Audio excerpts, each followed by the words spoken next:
Ya, Bismillahirrahmanirrahim. Assalamualaikum warahmatullahi wabarakatuh. Ya, adik-adik, kita mulai lagi sesi kuliah kita untuk yang kedua, introduction yang kedua, ya. Jadi, kita melanjutkan bagaimana kita membedah cara kerja lensa dengan metode analisa ray optics. Ya, jadi begini, kalau kita melihatnya lensa ini dibatasin oleh permukaan yang kita sebut sebagai bukan paraboloid ya, tapi spherical. Si Newton selalu menyarankan untuk menggunakan spherical karena analisisnya lebih gampang dan konsekuensinya berarti hanya sinar yang paraksial saja yang dekat paralel dengan apa namanya eh, optical axis-nya saja yang akan memenuhi kriteria formulasi Newtonian. Ya, ya, coba Anda lihat. Bentar, saya nyalakan dulu pointer saya. Anda lihat di sini, ini permukaan spherical ya di lensa T biasa. Kemudian ini C-nya, pusat dari kurvatur dari lensanya. Jadi kalau kita tarik garis lurus ke sana ya, ini adalah tempat yang tegak lurus terhadap bidang lensa ini dari titik center ini ke sana. Jadi kita tahu bahwa kalau di P1 ini ada di udara, kemudian akibatnya apa? Dia akan mengenai permukaan lensa di sini dan dia akan mengalami difleksi karena refraksi, proses refraksi. Ya. Dan di sini kalau kita lihat di sini pasti sudut ya, sudut datangnya di sini pasti lebih besar daripada sudut difleksinya yang ada di sini terhadap garis dari titik C ini. Nah, kita tidak menggunakan itu. Nanti di gambar saya, seperti saya tunjukkan sebentar, slide saya di sini, saya menggunakan ini, garisnya jelas sekali. Apa itu theta 1, apa itu theta 2. Ya. Dan ini menjadi konteks dalam apa derivasi penurunan formula yang dilakukan oleh Newton. Ya. Nah, saya tidak menjelaskan lebih lanjut karena ada di slide ketiga setelah ini. Ya. Jadi ini akan mengalami defleksi dan jatuh di sini. Ya, kurang lebih kalau kita punya titik di P1 pun di sini kita bisa mengharapkan dengan titik yang sama, maka kita akan mendapatkan kurang lebih jaraknya juga akan sama. Ya, dan kita mendapatkan rumusan dari ini. Ini juga dijelaskan dalam slide saya yang ketiga. Jadi saya tidak akan menjelaskan ini dalam presentasi ini akan panjang sekali. Kalau saya upload di itu ya penjelasannya bisa lebih dari 1,5 jam. Sehingga Anda saya persilahkan setelah melihat video saya, Anda membaca slide yang saya berikan ke Anda di emas 2. Ya, jadi ini theta 2 ini di sini sudah saya jelaskan theta 2 itu apa. Ini ya di sini ya. Jadi saya nggak akan menjelaskan. Intinya, kita dari ini kita bisa mendapatkan fungsi ini. Ya. Jadi theta 1, theta 2. Kalau dalam kondisi paraksial atau kondisi sudut yang sangat kecil, theta 1 dan theta 2 itu sama dengan tangen 1 dan tangen 2. Betul kan? Tadi kalau tetanya kecil, nilai theta dalam radian itu akan sama dengan nilai tangensialnya, tangennya, nilai tangennya. Ya. Nah, sehingga kita lihat di sini ya, bentuk yang ada theta 1 dan theta 2 di sini ini bisa kita nyatakan kalau dalam bentuk gambar di depan menjadi bentuk tangent theta 1 ini kan ya. Theta 1 ini kan ketinggiannya adalah Y, jaraknya adalah Z1. Jadi theta satu ini bisa dinyatakan sebagai Y per Z1. Begitu juga yang di sini. Ya, theta 2 ini sama dengan Y per Z2. Ya, jadi kita bisa merubah theta satu dan theta 2 ini dalam pernyataan Y per Z1 dan Z per 2. Ya, kalau kita gabungkan, jadi bentuk ini kita jadikan satu ke kiri sini, ya, yang di kanan kita diamkan, atau tetanya kita gabungkan di sini, ini yang ditaruh di sana ya. Maka, dan Y-nya kita pindah sehingga menjadi bentuk tangensial, maka muncul Z1 dan Z2 karena Y-nya kan Y per Z1 ini Y-nya dibagi dengan Y yang ada di sini kan jadi hilang semua. Jadi komponen Y menjadi hilang semua di sini. Ya. Nah, kita mendapatkan bentuk seperti ini, seperti yang kita dapatkan sewaktu kita berbicara tentang cermin cekung. Ya, hanya bedanya di sini kalau cermin cekung seper Z1 plus seper Z2 sama dengan seper F. Betul kan? Namun kalau di lensa karena lensa menggunakan dua indeks refraksi yang berbeda, ya, maka ada komponen N1 dan N2, tapi bentuknya hampir sama. Di sini nanti seper R itu bisa kita bayangkan dia adalah suatu bentuk seper F. Kurang lebih seperti itu, ya.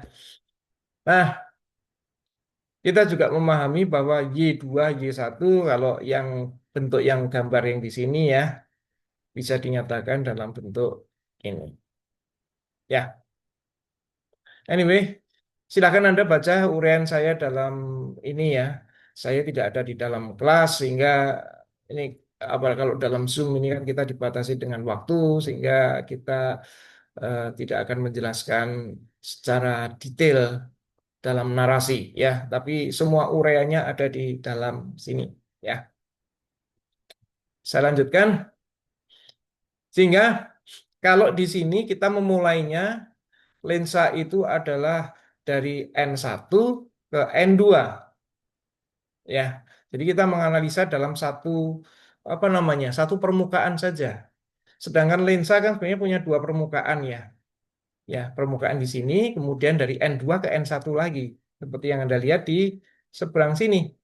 Jadi kita menganalisanya sebelumnya adalah berbasis di surface yang depan ini, surface satu. Kemudian kita menganalisanya dilanjutkan dengan menganalisa di sini. Intinya nantinya yang ada di dalam ini akan saling mengcancel. Ya, jadi persamaan yang ada di sini, ya persamaan yang di sini akan saling mengcancel. Sehingga kita dapatkan nantinya, ya seluruhnya kalau kita gabungkan, kita akan mendapatkan bentuk seperti ini.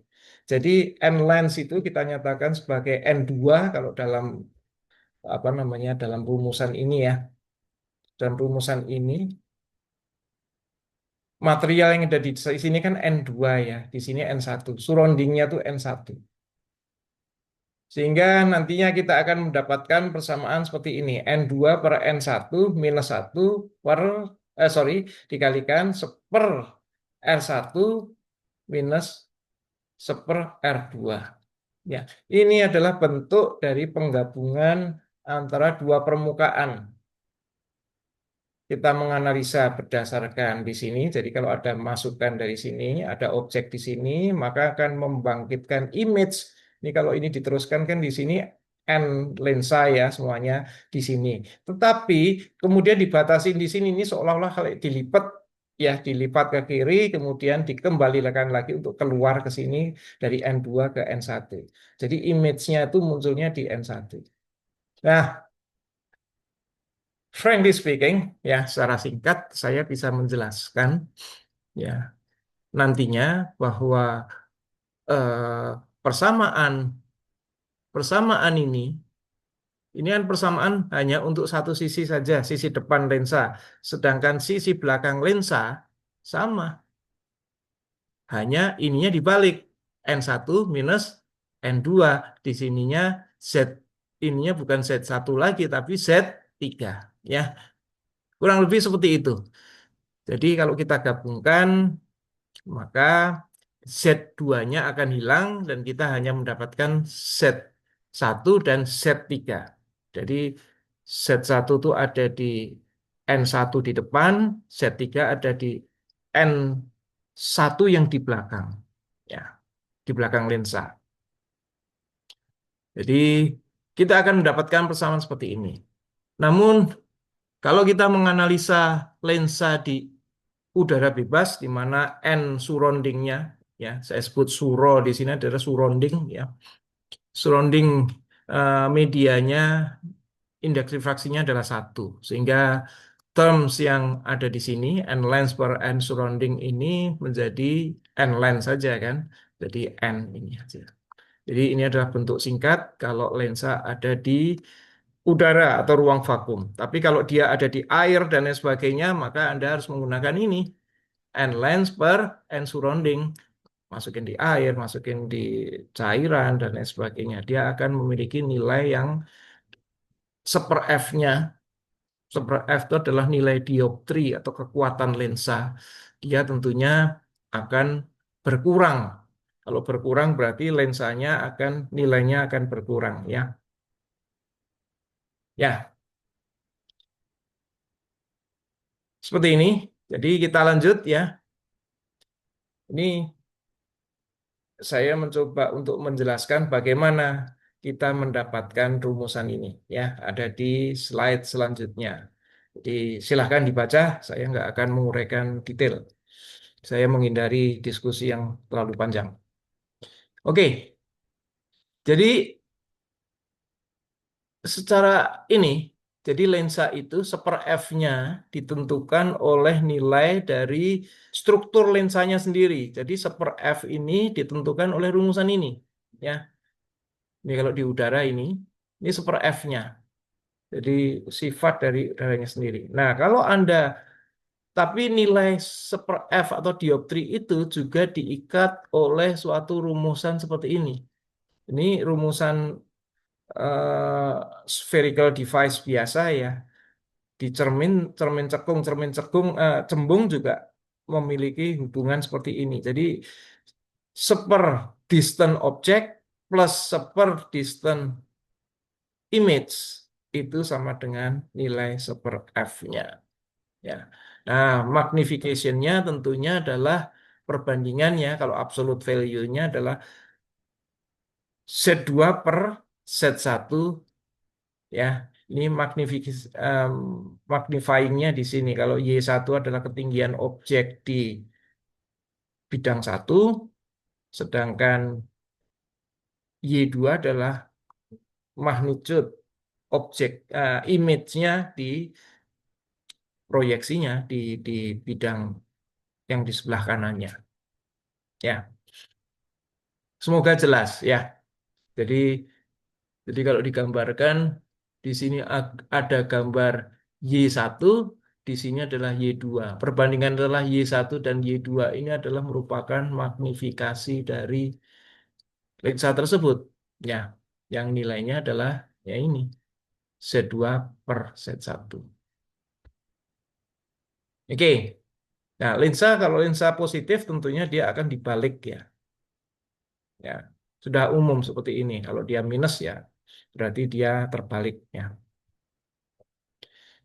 Nah, ada satu hal penting yang Anda harus tahu, seperti juga di cermin cekung spherical, ya, atau cermin cekung spherical, ada suatu kejadian atau suatu hasil yang kita sebut sebagai abrasi, ya. Abrasi ada dua. Kalau di cermin kita jelas abrasinya itu adalah abrasi karena geometrik ya, geometrical abrasion. Jadi penggeseran atau perluasan titik fokus. Titik fokusnya tidak hanya di satu titik ya, tapi ada di beberapa titik sepanjang suatu wilayah namanya wilayah abrasi. Ini abrasi geometrik ya, karena bentuk lensanya adalah berbasis kepada spherical. Geometrinya itu spherical, bukan paraboloid. Yang kedua, karena defleksi ini kan berbasis kepada refraksi ya, fenomena refraksi. Jadi defleksi cahaya itu berbasis pada refraksi cahaya. Nah, refraksi cahaya itu merupakan fungsi, yaitu refraksi kan karena indeks refraksi dari bahan lensnya ya, merupakan fungsi dari panjang gelombang. Sehingga kalau Anda memfokuskan monokromatik, mereka hanya mengalami geometric aberration. Tapi kalau Anda menyinari dengan sinar yang multi wavelength seperti warna putih, maka Anda akan memiliki titik fokus yang berbeda-beda untuk merah, biru, merah, hijau, biru, ya, berbeda-beda. Karena apa? Panjang gelombangnya berbeda-beda. Jadi meskipun Anda pakai paraboloid pun, Anda akan mengalami namanya chromatic aberration. Meskipun Anda tidak mengalami geometric aberration pada paraboloid lens ya, tapi tetap mengalami chromatic aberration. Jadi eh, lensa lebih lebih kompleks dalam mengurusin problem abrasi ini karena dia mengalami dua abrasi untuk yang spherical lens. Ya, jadi ada masalah di abrasi juga di kromatiknya. Oke, jadi bisa jelas ya. Nah, ini light guides ya, pemanduan sinar, pemanduan cahaya ini sesuatu yang sangat penting di dunia modern ini ya. Kalau zaman dulu sinar ini cukup berjalan lurus saja seperti yang dikatakan Newton dan sinar mau ngapain ya lurus saja. Tapi sekarang karena sinar dimanfaatkan untuk berbagai macam hal, untuk telekomunikasi yang bisa kemana-mana ya, sehingga kita bisa membengkokkan, mengarahkan kemana-mana seperti contohnya fiber optik dan juga di bidang kedokteran. Anda sudah tahu bahwa si fiber optik bisa kita gunakan untuk membawa kamera di ujungnya, ya, di mana kita bisa mengirim cahaya sekaligus kita bisa melihat apa namanya image yang ada di depan kamera fiber optik tersebut, ya, seperti operasi untuk apa namanya pemasangan ring jantung dan lain sebagainya, semuanya sudah sangat sudah komersial sekali, sudah bukan teknologi baru lagi, ya. Tapi Anda harus tahu semuanya. Oke, jadi semuanya membutuhkan suatu kemampuan untuk menggait atau memandu cahaya untuk kita manfaatkan dalam kebutuhan teknologi, ya, kebutuhan kehidupan teknologi kita. Nah, Anda lihat di sini ada beberapa struktur atau morfologi untuk bisa mengirim sinar dari satu tempat ke tempat lain. Anda lihat di sini, kalau Anda punya lensa, ya, kita fokuskan, dia diverge kembali, tangkap lagi oleh lensa, dan seterusnya. Akhirnya apa? Ini namanya collimatic, collimatic apa namanya light form ya, bentuk cahaya yang collimated dan kita jaga dengan lensa-lensa ini. Tentunya ini sangat mahal dan sangat tidak efisien. Ya, kenapa? Setiap cahaya mengenai di sini, ya, di permukaan yang pertama, pasti ada refleksi dan lain sebagainya yang mengakibatkan apa? Ini kan yang saya sebut sebagai conventional reflection. Sebagian ditransmit, ya, transmitted, tapi sebagian ada yang reflected meskipun pakai anti reflection coating ya, tetap dia akan ada reflection. Dan ini sangat mahal dan ini hanya sekedar contoh bahwa ini bisa dilakukan dengan cara seperti ini, tapi ini bukan sesuatu yang applicable. Ya. Yang kedua, Anda bisa menggunakan cermin apa namanya planar mirror ya, cermin datar, kemudian mantul-mantulkan seperti ini dengan anggapan bahwa cahaya itu adalah sinar yang garis lurus seperti itu, berkas yang garis lurus. Nah, dalam beberapa Nggak sampai 100 meter, sinar akan hilang. Energinya hilang karena apa? Setiap pantulan di sini dia akan menyerap karena apa namanya? Efisiensi pantulan sinar seperti itu. Kalau mirror biasa yang argentum yang Anda gunakan untuk berhias dan lain sebagainya itu hanya 70%, 75% maksimal. Kualitas mirror yang terbaik itu 75%. Kalau Anda menggunakan anti apa namanya? Menggunakan reflektif apa? Film ya, film structure akan mahal sekali. Kemungkinan bisa, cuma ini ada permasalahan nantinya dengan beam apa namanya divergent dan lain sebagainya. Ya, karena ini. Sehingga kedua morfologi ini jelas tidak layak ya, tidak layak. Nah, yang ketiga ini dan orang baru menyadari belum begitu lama, belum sampai 50 tahun yang lalu dengan ditemukannya material material silika ya SiO2 silikon dioxide bahwa ada fenomena yang namanya total internal reflection di mana total internal reflection itu tidak mengalami absorpsi. Scattering ya di karena imperfection of apa namanya surface dalam fabrikasinya ya. Tapi absorpsinya tidak ada atau kecil sekali di proses reflection ya. Ya absorpsi di dalam medianya ada tapi kecil sekali. Sehingga ini menjadi apa namanya inti dari teknologi sekarang yang kita gunakan untuk telekomunikasi ya dan kedua untuk salah satunya ya untuk medical ya medical kita semuanya menggunakan fiber optik untuk meriksa perut kita nggak perlu perut kita dibedah dan lain sebagainya sekarang kita masukkan di usus kita dengan fiber optik yang sangat fleksibel dan kita akan ketahuan jeruan isi dari usus kita ya semuanya tergantung pada ini. Nah, jadi Anda lihat di sini sama seperti di atas, light akan bouncing around, tapi di sini bouncingnya tidak menggunakan apa yang kita sebut sebagai yang di atas ini, mirror ini adalah saya sebut sebagai konvensional atau metode lama dalam reflection. Ada refleksi lain yang menggunakan metode yaitu total internal reflection. Dan ini yang akan kita jelaskan. Ya,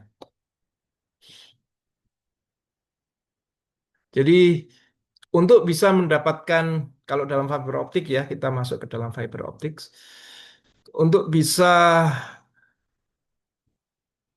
mendapatkan apa fenomena ini namanya pemanduan sinar ini atau total internal reflection maka si silika ini SiO2 ini yang kurang lebih ya ininya adalah satu poin indeks refraksinya ya 1,47 ya something harus dikelilingi oleh material lain yang memiliki indeks refraksi yang lebih rendah ya sehingga ada proses di sini pasti ya.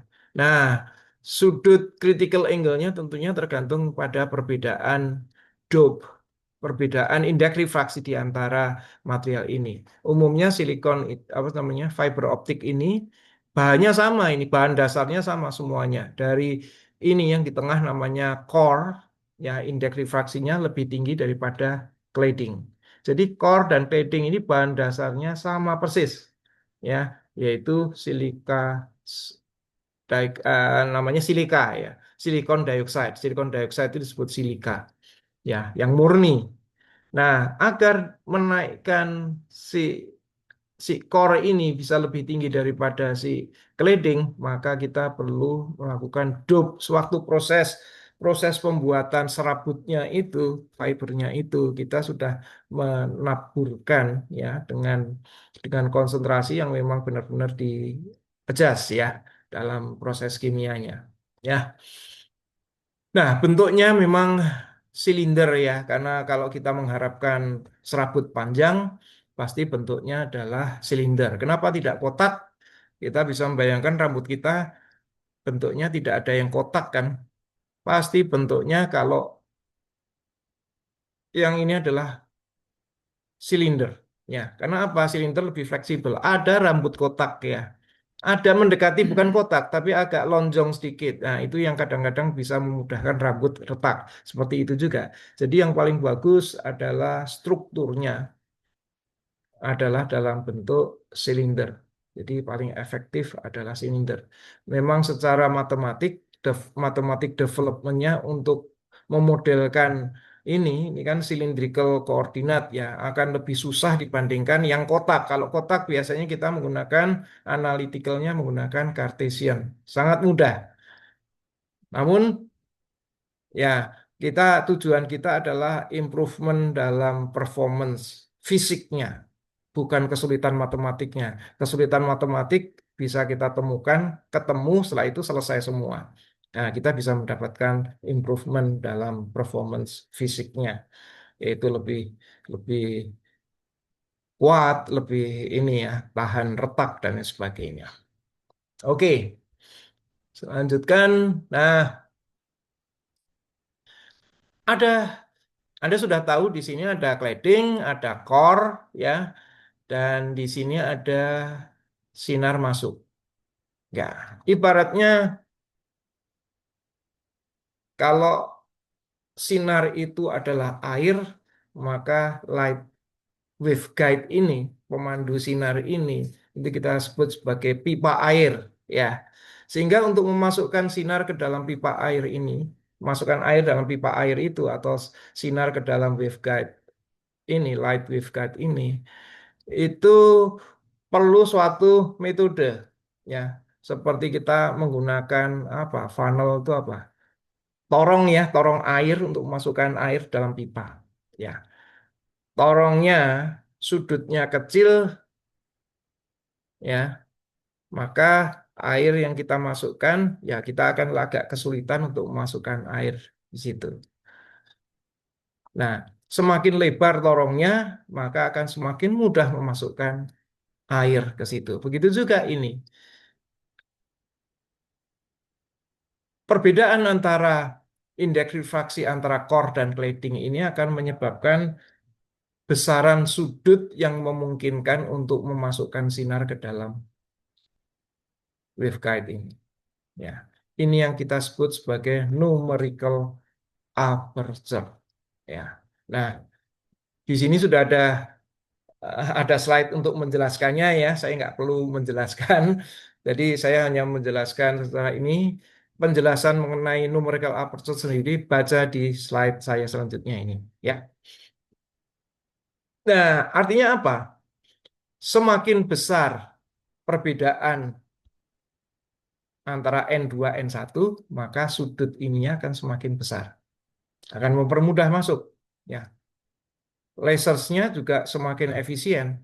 Ya, karena semua energi akan bisa dimasukkan ke dalam waveguide ini. Kalau sudutnya kecil, pasti ada kemungkinan sebagian sinar laser itu meskipun difokuskan, dia tidak bisa masuk semua. Banyak yang terpantul dan menjadi energi gelap. Nah, tentunya harapan kita pasti menggunakan aperture yang lebih besar. Nah, aperture yang lebih besar, konsekuensinya harga fiber optiknya juga mahal. Ya, harga lasersnya yang dipasangkan di sini lebih murah. Nah, tapi bisa dibalik. Harga lasersnya di sini menggunakan yang mahal, tapi fiber optiknya yang lebih murah, yaitu menggunakan selisih delta antara N2 dan N1, core dan claddingnya itu kecil saja. Ini biasanya jauh lebih murah fiber optiknya. Sehingga itu merupakan trade-off, ya. Gunakan yang mana? Ya, umumnya kalau perusahaan-perusahaan itu lebih senang fiber lasernya aja, wattage-nya yang dibesarkan, sedangkan fiber optics-nya ini yang panjangnya sampai beratus-ratus kilometer itu menggunakan yang murah saja, yaitu artinya numerical aperture-nya cukup yang rendah saja. Berapa ukurannya, teknikal yang harus memutuskan. Ya, oke ya, filosofinya seperti itu. Na itu adalah bentuknya seperti ini. Tadi saya katakan merupakan ya selisih kuadratik, selisih antara N1 dan N2 ya. Oke, ini ureanya silahkan. Nah, ada fiber optics yang jauh lebih mahal. Kalau yang kita jelaskan sekarang ini kita sebut sebagai step index fiber. Jadi ini semuanya uniform ya, indeks refraksinya, core-nya tuh uniform, fabrikasinya jauh lebih mudah, kemudian yang ini juga uniform juga cladding-nya. Ya, jadi kayak step index perubahan apa namanya indeks refraksinya. Nah, teknologi yang baru kita menggunakan indeks refraksi yang gradually berubah. Ya, sebut kita yang kita sebut sebagai graded index eh, fiber optics ya. Nah, tentunya bisa dibayangkan pasti harganya lebih mahal ya. Kita tidak ada istilah core dan cladding, tapi semuanya adalah just fiber optik saja dan si sinar ini akan melengkung ya karena dia akan mengalami indeks refraksi yang berbeda-beda variasi akhirnya akan melengkung turun lagi ya seperti ini yang terjadi karena ada perubahan delta indeks refraksi dia akan balik lagi sehingga karena tahu seperti itu maka kadang-kadang kredit indeks material seperti ini fiber seperti ini digunakan sebagai lensa. Lensa yang bukan geometrical lens, bukan lensa yang bentuknya tidak harus geometrical ada lengkungannya, spherical, tapi dia benar-benar papak ya. Papak itu apa ya? Eh, Benar-benar pipih ya. Atas ke bawah merupakan fungsi apa namanya? Di cross sectionnya itu merupakan fungsi dari indeks refraksi indeks refraksi ya sehingga apa ini yang sering digunakan oleh orang-orang yang berurusan dengan fiber optics karena apa dia akan sangat kompatibel dengan fiber optik ditempelkan begini di glue di lem maka dia akan sudah terpasang dengan sangat kuat berbeda kalau pakai lensa yang ini satunya satunya adalah wujudnya adalah permukaan datar, satunya lagi lengkung, kan susah dipasang ya. Sehingga graded index ini umumnya banyak dipakai untuk peralatan-peralatan pengganti lensa lensa yang biasanya adalah lensa spherical ya. Untuk khusus untuk peralatan yang sangat-sangat kecil seperti fiber optik. Nah, ini Anda bisa melihat di sini. Ini kalau ini kita potong, jadi sinar lurus masuk ya ke sini, dia akan seolah-olah akan diarahkan ke sini. Nah ini kalau kita potong sehingga kita hanya punya seperempat panjang, bukan seperempat ya, seperdelapan dari panjang ini eh, rotation ini ya apa namanya gelombang-gelombang indeks refraksi ini, maka kita bisa mendapatkan satu lensa ya. Nah, lensanya ini tergantung dari apa namanya kekuatannya tergantung dari bentuk gelombangnya ini. Semakin pendek gelombangnya, semakin kuat di ininya. Ya, ini adalah menunjukkan menunjukkan ada apa namanya eh, distribusi indeks refraksi secara apa namanya, secara cross seksional dari ini ya, dari fiber optiknya. Jadi semakin semakin apa namanya, semakin perubahan gradiennya itu semakin tinggi, maka bentuk apa nih, bentuk ininya sinusnya ini akan semakin rapat. Artinya kalau kita potong menjadi seperdelapannya, maka lensanya akan semakin kuat. Ya, jadi ini curve untuk distribusi indeks refraksi ini akan menentukan eh, panjang gelombang ininya, apa namanya, distribusi eh, lengkungan sinarnya, ya. Oke,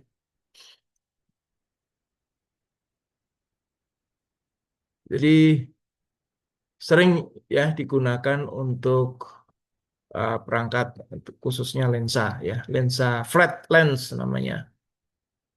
Nah, contohnya seperti ini, ya. Kalau kita potong, ini ada sinar masuk, ya, maka dia pasti akan menurun seperti ini. Nah, ini kalau kita pas motongnya di sini, maka dia akan larinya ke sana. Nah, tergantung kita menyusun ininya seberapa, ya. Semakin panjang seperti ini, maka dia akan jadi fast lens, ya. Kalau sebelumnya mungkin jatuhnya ke sana, ini jatuhnya lebih dekat lagi. Ini kita sebut sebagai self focus, itu mungkin self focus, ya. Jadi focusing dengan dirinya sendiri, ya. Ini kan sinar datang dan terfokus karena kondisi dari distribusi indeks refraksi yang ada di apa namanya fibernya tersebut, ya. Oke, ini kita tutup tentang graded index fibers, ya.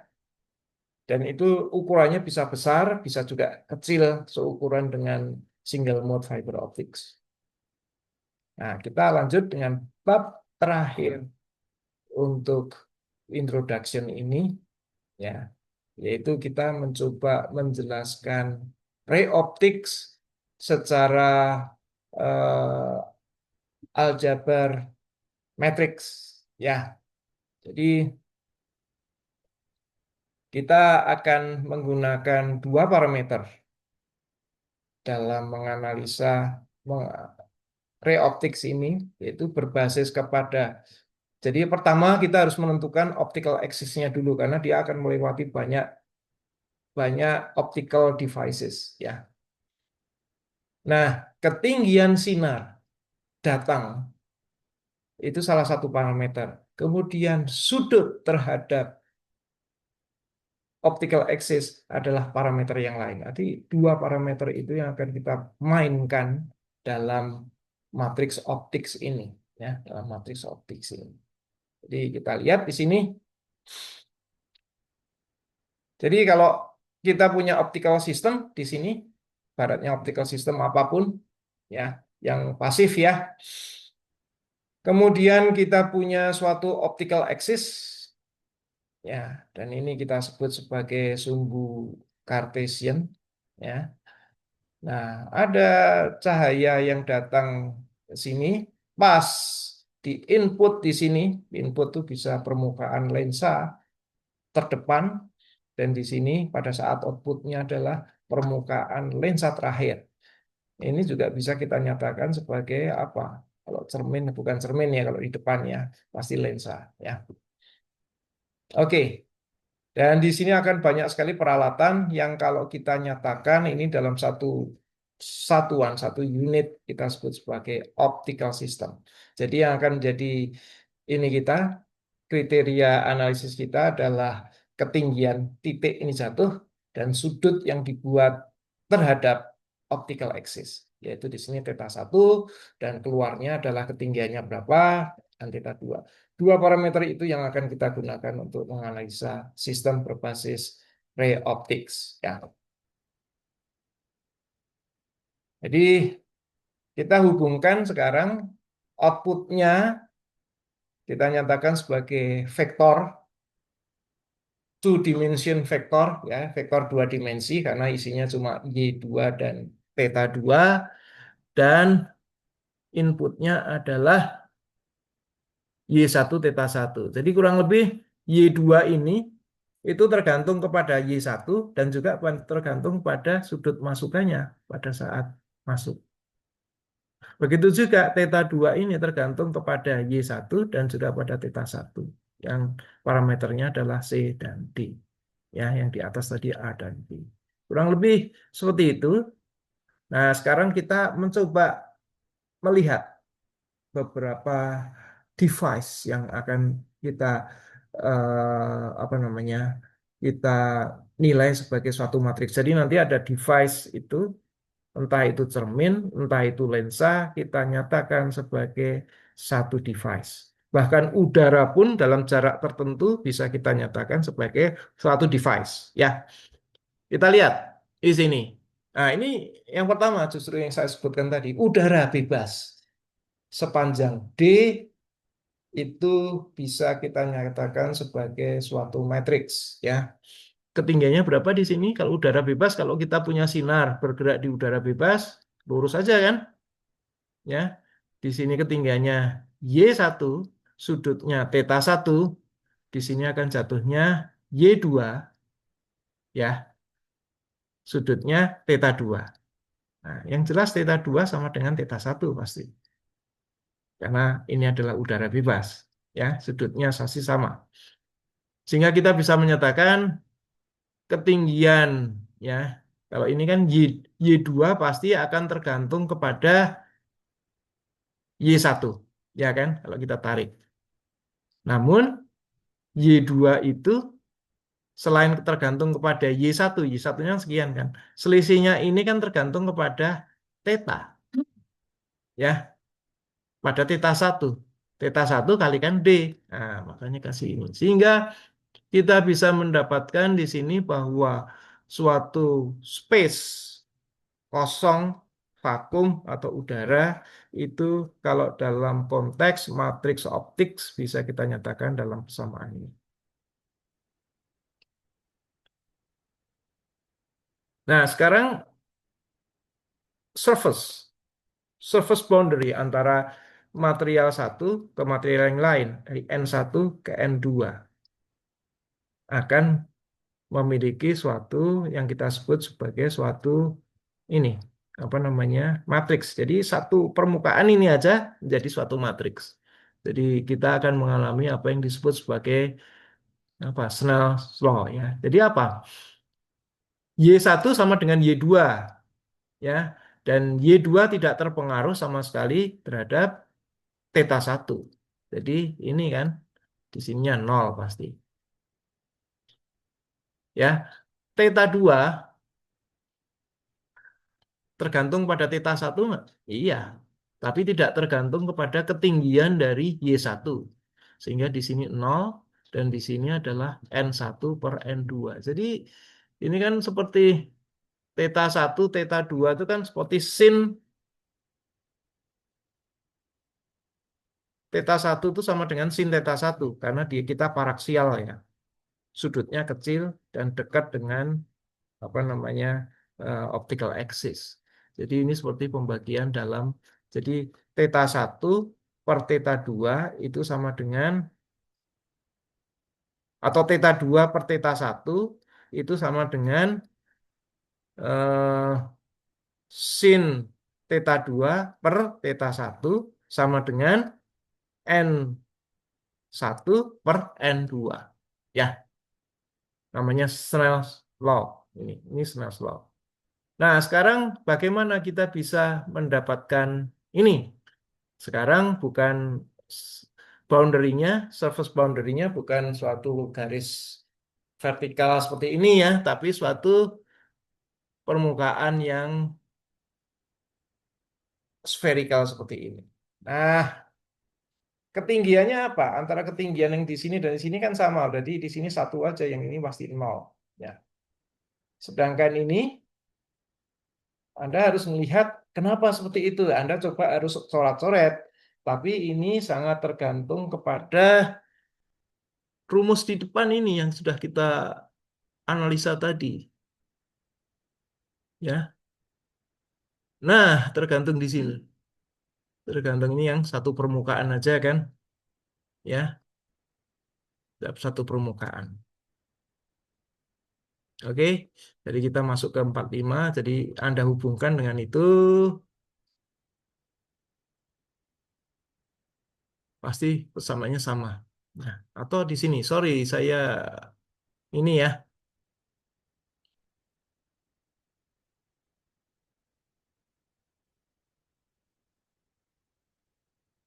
ini kan kalau nggak salah ya.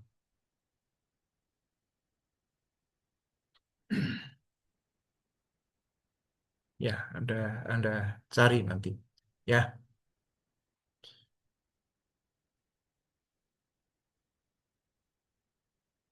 oke.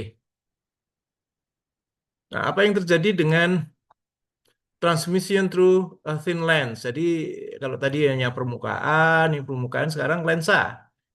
Anggap saja ini lensa tipis, hanya satu permukaan. Kita nggak usah melihat di sini ada ketebalan.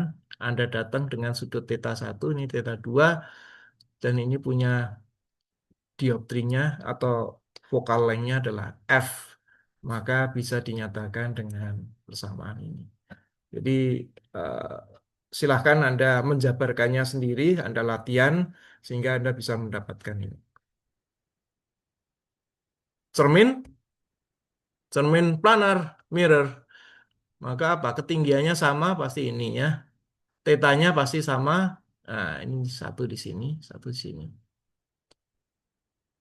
Spherical mirror ya sama ya. Ketinggiannya kan jatuhnya pasti sama ya. Sudutnya ya bagaimana ini ya kita harus berusaha untuk menganalisa itu sehingga mendapatkan matriks ini. Tidak akan saya jelaskan satu persatu. Nah, setelah kita tahu masing-masing apa namanya behavior dari device itu bagaimana dan bentuk representasi matriksnya bagaimana.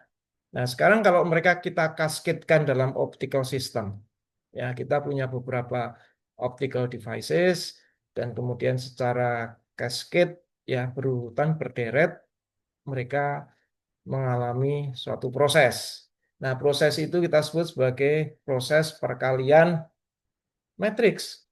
Matriksnya 2 kali 2 gampang kan? Ya.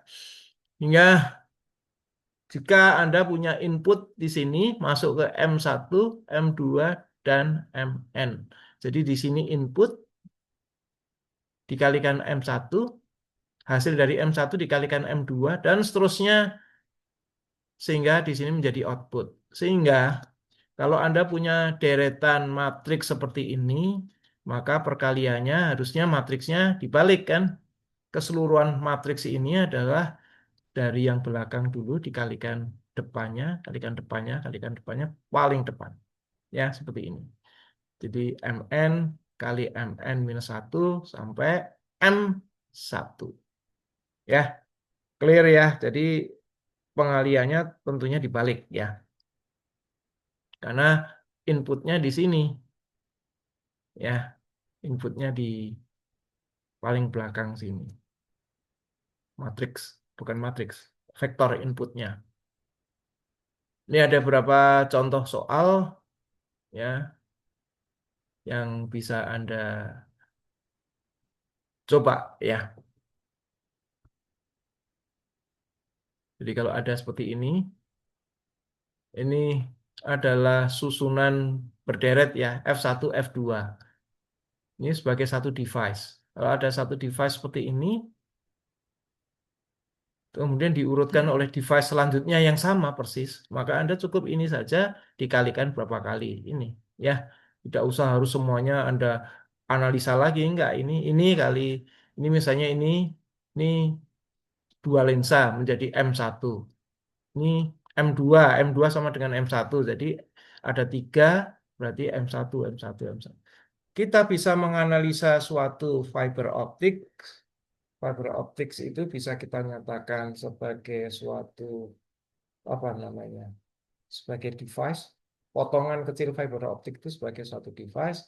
Kemudian kita cascade kan, sepanjang ratusan kilometer. Nah, kita bisa melakukan seperti itu juga. Sehingga kalau sinar itu datang ya bergelombang seperti ini ya maka seolah-olah dia akan stabil sebagai suatu bentuk apa osilasi di dalam sistem ini ya seperti yang digambarkan di depan ini kita mengharapkan sesuatu yang stabil ya ini kan bentuknya seolah-olah seperti tidak ada sinar yang keluar dari sini ya baik. Sampai di sini ya, cukupkan ya. Dan tentunya untuk bisa memahami lebih lanjut, kita perlu beberapa problems ya yang harus kita kerjakan. Semakin semakin banyak yang kita kerjakan akan semakin apa namanya ahli kita semua. Oke, saya rasa cukup. Terima kasih. Dan ini ada beberapa tugas sebenarnya ya. Tugas Anda adalah membaca, kemudian homeworknya adalah ini. Nah, silahkan Anda baca nanti di slide yang sudah saya tampilkan di emas. Terima kasih sekali lagi atas perhatian Anda dan sukses selalu. Sampai jumpa. Assalamualaikum warahmatullahi wabarakatuh.